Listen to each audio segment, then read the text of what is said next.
Hello everyone. Today I'm going to talk about something important, how you can speak English better than ever before. I was born into a rich and important family in Tyrone, Ireland. I was the younger of two daughters and we were the only children. My sister was 6 years older than me, so we didn't play much together when I was young, and I was only 12 years old when she got married. I remember the day of her wedding well. Many people came, all of them laughing, singing and happy. But I felt sad when my sister left with her new husband, Mr. Carew. She was always very nice to me, nicer than my mother. And so I cried when she went away to her new home in Dublin. My mother and father didn't love me, they wanted sons and were not very interested in me. About a year after my sister got married, a letter arrived from Mr. Carew. He said that my sister was ill and that she wanted to come home to Tyrone and stay with us, to be with her family. I was sad that she was ill, but also very happy about her visit. They're leaving Dublin on Sunday, my father told me, and they're arriving here on Tuesday evening. Tuesday came, and it was a very long day. Hour after hour came and went, and I listened all the time for my sister and her husband. Now the sky was dark and soon it was midnight, but I couldn't sleep. I listened and waited. Suddenly, at about 1 o'clock in the morning, I heard a noise far away. I ran out of my bedroom and down to the living room. "They're here. They're here." I called to my father, and we quickly opened the front door to see better. We waited there for a few minutes and we heard the noise again, somebody crying far away in the night. But we saw nothing. There were no lights and no people there.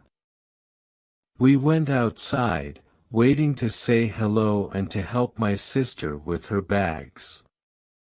But nobody was there, nobody came. I looked at my father, and he looked at me. We didn't understand. "I know I heard a noise," he said. "Yes," I answered.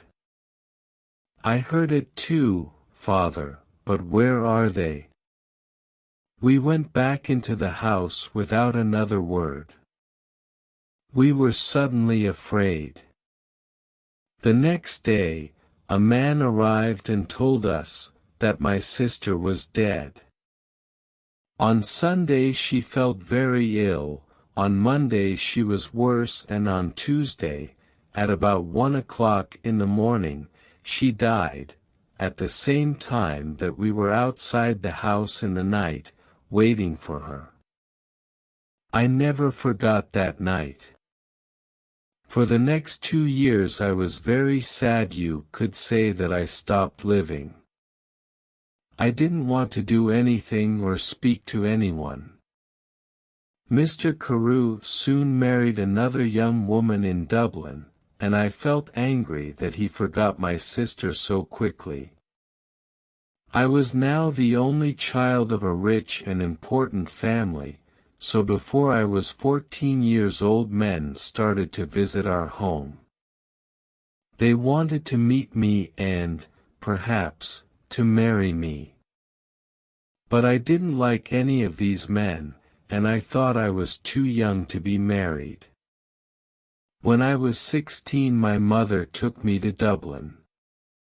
"Dublin is a big city," she said. "We're going to meet richer and more interesting men than the ones back home in Tyrone. We can easily find you a good husband in Dublin. In Dublin, I began to be happier. I met a lot of friendly people and I went dancing every evening. A lot of young men came to speak to me and asked me to dance. I liked talking to them. I started to live and laugh again and I didn't think about my dead sister all the time. But my mother was not so happy. She wanted me to find a husband quickly. One night before I went to bed, she came into my room and said, "Do you know Lord Glenfallen?" "Oh, yes," I answered. "He's that ugly old man from Cohergilla." "He's not ugly, and he's not old," Fanny, my mother said quickly. "He's from a very rich and important family, too, and he wants to marry you. He loves you." "Loves me? Wants to marry me? But he's making a mistake, Mother," I said. "I don't love him. I can't marry somebody I don't love." "Think about it, Fanny," my mother answered quietly. "He's a good man, and he wants to marry you. You're a very lucky young woman." My mother left the room, and I sat quietly for a long time. Lord Glenfallen was a nice, friendly man, I thought. I didn't love him, no, but I did like him. He always talked about interesting things. I never felt happy at home with my mother and father, but I always felt better when I talked to him. The next morning when I saw my mother, I said only one word, yes. Lord Glenfallen and I got married the next spring, and 2 days after our wedding, we said goodbye to my family and left Tyrone. 3 days later we arrived in Cohergilla and I saw my husband's beautiful house for the first time. It was near a river and there were many trees and flowers in the garden. Birds sang in the trees and the sky was blue. I stood next to him and looked at it all and I felt very, very happy. "Come, my love," said my husband. "You must come in and meet Martha. She cooks and cleans and knows everything about the house." So we went into the house, and I met Martha, a friendly old woman with smiling blue eyes. She showed me round the house. Suddenly, I felt excited to be there.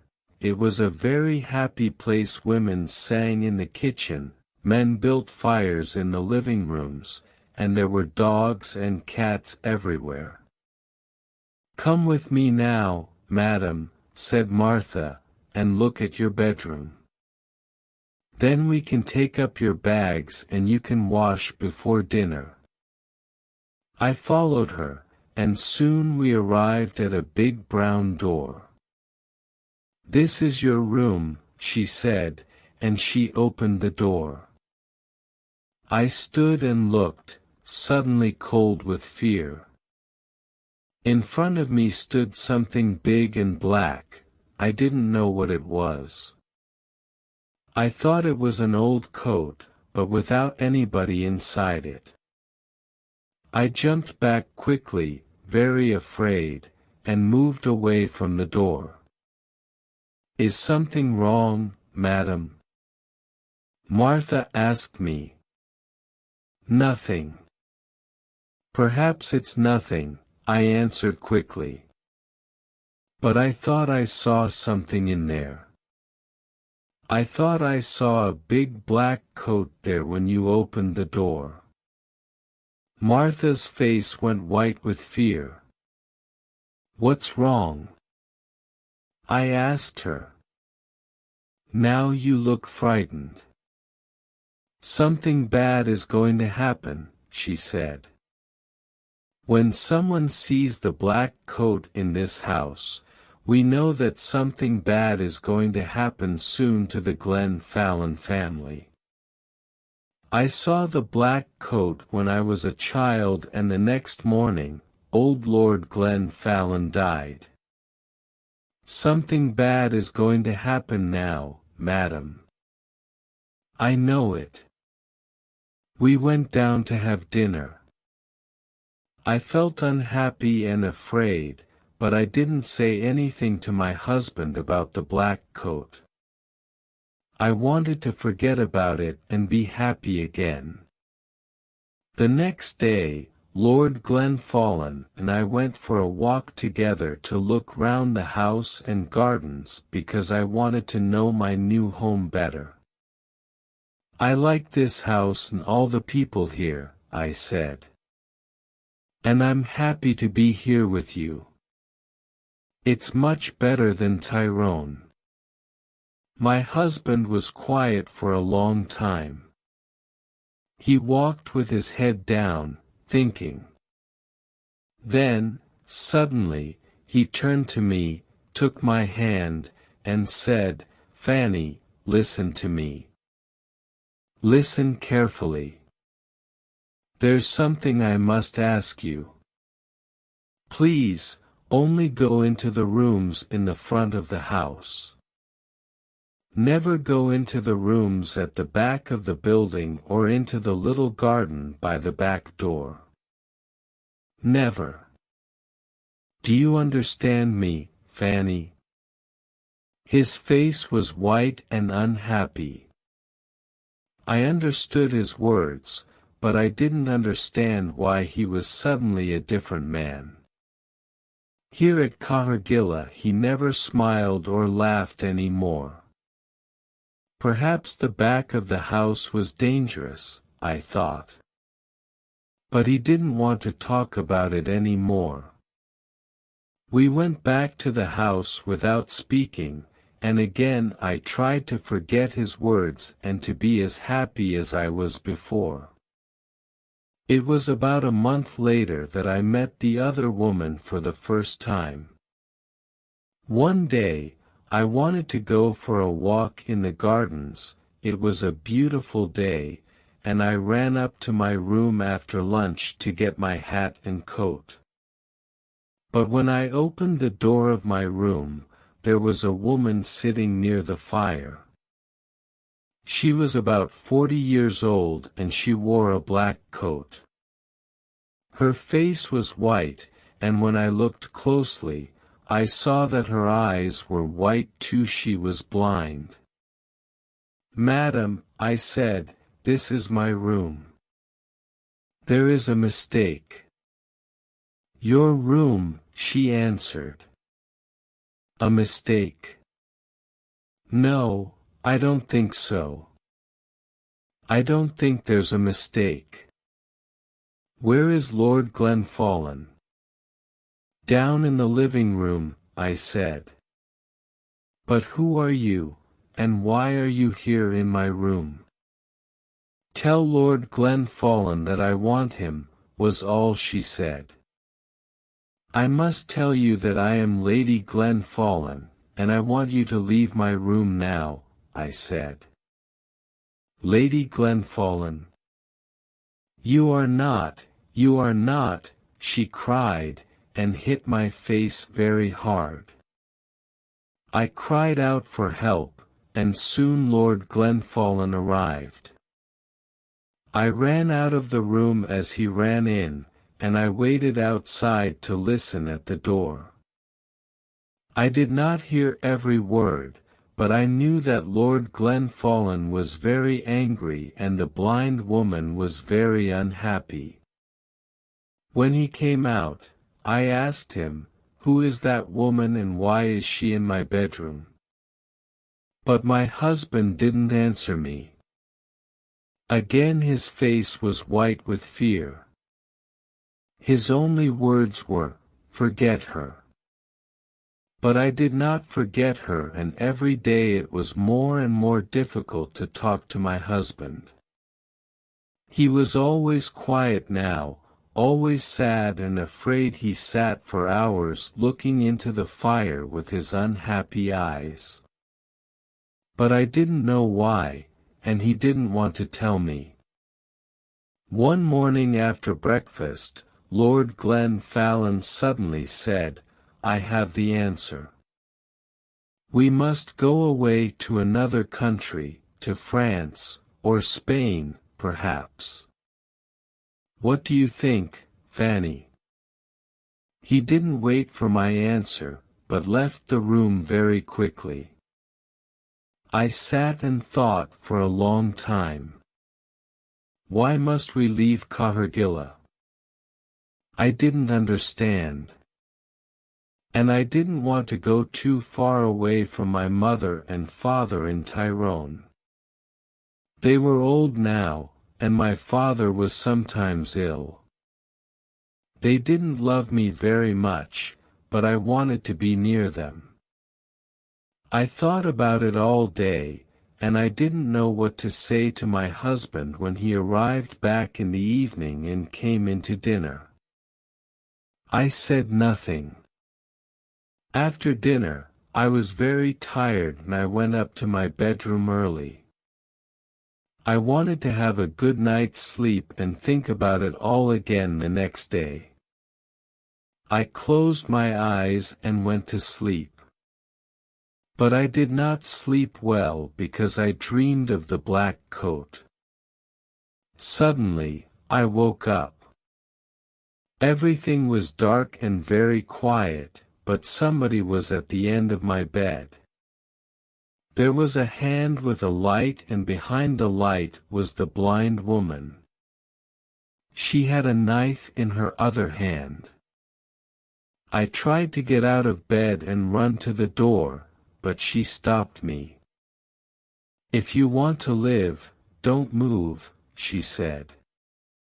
"Tell me one thing, did Lord Glenfallen marry you?" "Yes, he did," I answered. "He married me in front of 100 people." "Well, that's sad," she said. "Because I don't think he told you that he had a wife, me. I am his wife, not you, young woman. You must leave this house tomorrow, because if you stay here, you see this knife? I am going to kill you with it." Then she left the room without a sound. I didn't sleep again that night. When morning came, I told my husband everything. "Who is the blind woman?" I asked him. "She told me last night that she is your wife, that I am not your wife." "Did you go into the rooms at the back of the house?" asked my husband angrily.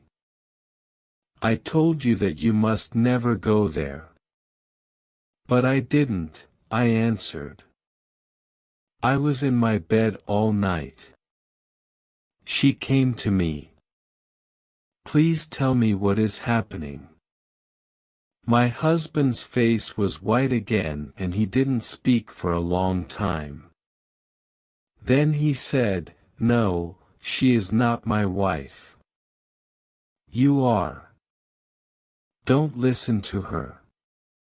She doesn't know what she is saying." And he left the room. I ran to find Martha. I didn't like this house anymore. My husband was a difficult man, and I didn't understand him. Who was the blind woman? I wanted to know everything. "Don't cry, madam," said Martha when I found her. "Sit down and listen to me. What I am going to tell you is not very nice. The blind woman, the woman in the black coat, is dead. You saw her ghost. She was married to your husband and she was Lady Glenfallen. Nobody knows how she died. Her bedroom was at the back of the house. Somebody saw your husband with a knife in his hand on the night she died. But did he kill her? Nobody knows. When we found her, the knife was on the floor next to her and her eyes. Somebody cut her eyes out after she died. Perhaps he didn't want her to see his other women, his next wife, you. I didn't wait to speak to my husband again. I left that day. I was too afraid to stay another minute at Cahergilla. I knew that the blind woman was going to come back again and kill me. I said goodbye to Martha, took my bags and told my driver to take me back to Tyrone. I am happy living here with my mother and father now. The house is quiet, I sleep well each night and they are friendlier to me than they were before. Sometimes my dead sister visits me at night, but I am never afraid. She tells me that the blind woman is trying to find me at Cahergilla and that she wants to kill me. She is jealous of me, but she can never find me there.